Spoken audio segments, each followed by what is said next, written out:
See, I come from Indonesia, and as a lot of you may know, it's the most populated Muslim country in the world.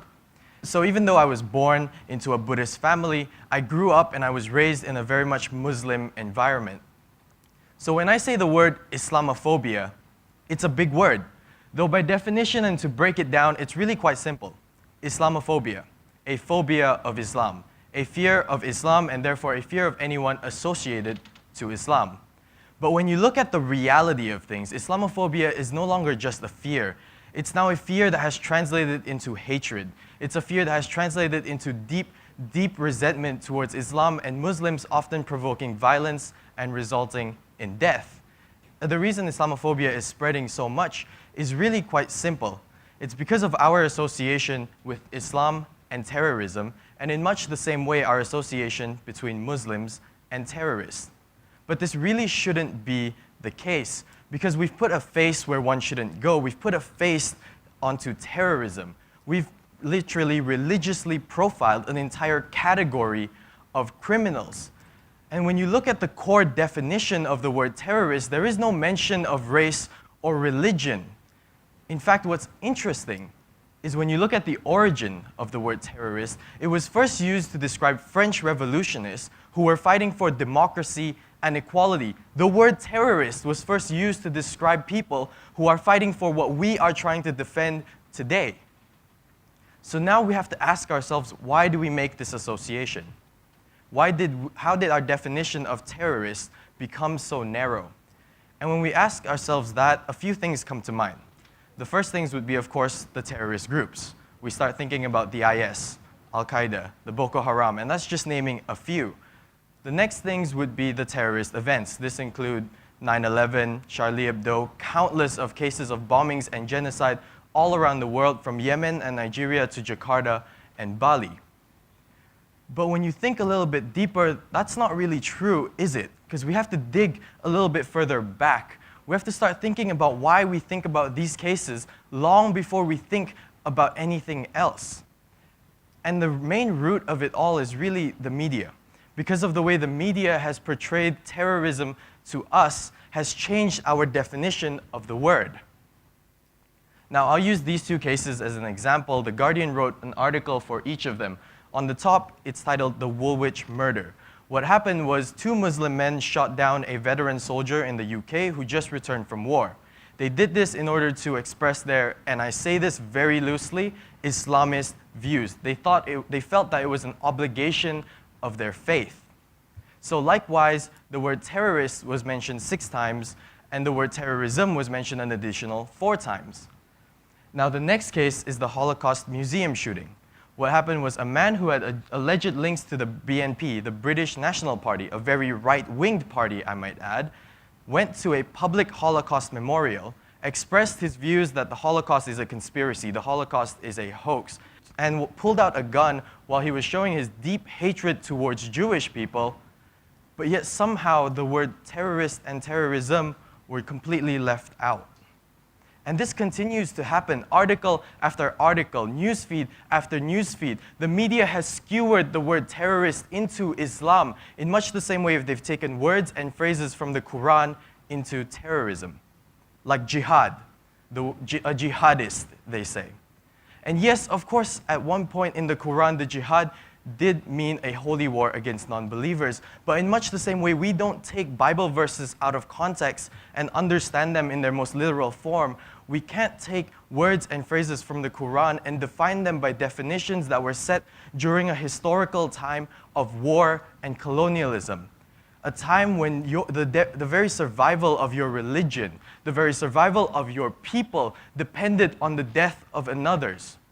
Today, jihad is understood as an inner struggle, a war against yourself. For example, my jihad is to get better grades. Or my jihad is to spend more time with my family. It's the little obstacles that we have to overcome as everyday people in the modern society. So now I ask you, what should a terrorist look like then? Is it always a hooded figure waving around an AK-47? Is it always a group of men standing around a black flag with Arabic writing on it? And the answer to that is a lot simpler than we seem to want to accept, because a terrorist could look like anyone. In much the same way a robber could look like anyone, a burglar could look like anyone, a pickpocket could look like anyone, a murderer could look like anyone. And until we begin to realize this, until we begin to accept it, we can't comprehend just how bad Islamophobia has become. We can't even grasp just how severe and extreme the backlash Muslims have to face every day has become. This was an article posted less than 1 week after the Charlie Hebdo shootings. Now, 50 anti-Muslim cases were registered. This ranged from verbal harassment, physical harassment, murder, and vandalism to anything Islamic. Now, the Islamophobia there got so bad that they had to put heavily armed guards next to mosques just to protect the Muslims praying there during Friday prayers. In Dresden, Germany, 17,000 pinstripe Nazis marched for the sole purpose of going against Islam.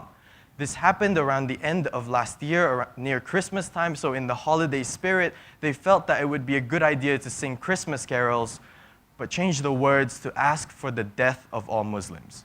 Change the words to ask for the eradication of Islam. And if that wasn't a blatant enough display of Islamophobia, a Moroccan man was killed in his own house while his wife and child managed to escape to the police, reporting that the man broke in the middle of the night and screamed, "I am your God, I am your Islam," before stabbing her husband 17 times. And what's worse to think of is that this ripple of Islamophobia, this ripple of ignorance, has spread so much it's affecting those who aren't even Muslim. This was a peaceful protest in the US by Sikh Indians. They felt that they were being victimized by Islamophobic attacks when they're not even Muslim. Why? Because they had a turban on. Why? Because they had a beard. Why? Because their shade of brown was a little bit too Arabic, a little bit too Muslim. And what we always forget is how this affects our kids, how the societies and attitudes that we build today will affect the youth of tomorrow. So I'll just let this video by Zuka Media speak for itself. Als jij zelf mocht kiezen, wat zou je dan willen worden? Een boef of een superheld? Superheld. Waar is jouw haar? Goed zo. Ja, is dit een paard of een ezel? Ezel. Weet je wie ook zulk haar had, Jonas? Ja? Breivik had dat ook. Die jongens in Parijs hadden ook een muts, hè? Die lijkt wel... Kijk Missa. Lijkt wel een beetje op die jongens. Ik zeg ook steeds van, dat is niet zo. Maar ze blijven het denken. Die meneer ging met pistolen, ging die jonge mensen op een zomerkamp doodschieten. De meeste boeven zijn Marokkanen. In Parijs en in Syrië. Het zijn allemaal Marokkanen en moslims. En jij ziet er ook wel een beetje uit als een boefje. Eerlijk. Ja. Die lijken allemaal een beetje op jou. Die hebben bruin haar, die hebben bruine ogen. Dus dan is het aan jou om dat tegen te spreken, toch? Ik wil dat je 5 keer sorry zegt. Sorry, sorry. Zeg papa maar na. Ik. Nee. Nee. Afstand. Afstand. Van verschrikkelijke dingen. Verschrikkelijke dingen. Sorry, sorry, sorry. Sorry. Van Iedereen iedereen. met Met een een muts. muts. Vind je jezelf een boef? Ja? Waarom? Jij zegt dat?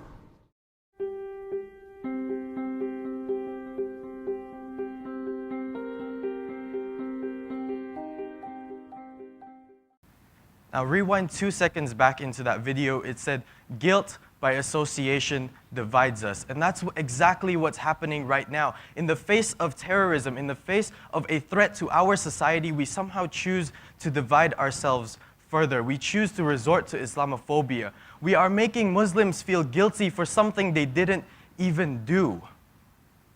So the questions you should be asking yourselves is, what is the right response then? How should we, as a society, respond to terrorism? What can we do when dealing with Islamophobia? Now, I'll just read the headlines here. Australians just showed the world exactly how to respond to terrorism with I'll ride with you. Now, most of you, I'm pretty sure, have heard of the Sydney siege that happened earlier this year. And though the siege itself was well covered in the media, the way Australians responded afterwards wasn't so much publicized. Now, the hashtag all started when an Australian woman saw a Muslim woman take off her hijab in fear of being identified as a Muslim after the siege was reported. She approached the Muslim woman and said, "Put it back on. I'll walk with you." She posted this on Facebook and it went viral all around Twitter. The hashtag I'll ride with you started in order for non-Muslim Australians to show their fellow Muslim Australians that they have their support, that they shouldn't be afraid to go in public, that they won't face the backlash so many has had to face, that they shouldn't be afraid to be Muslim. And if one hashtag can change an entire nation, if one hashtag can change an entire country, then just imagine what an entire country can do to the world. Because Islamophobia, unlike so many issues that we face today, is so easily solved. The solution is staring at us dead in the face. All the tools that we need are in our hands. We just seem to refuse to use them. Because at the core of it all it takes is for you to speak out, for you to put some responsibility onto your shoulders and take action, to educate people that terrorism is no representation of Islam.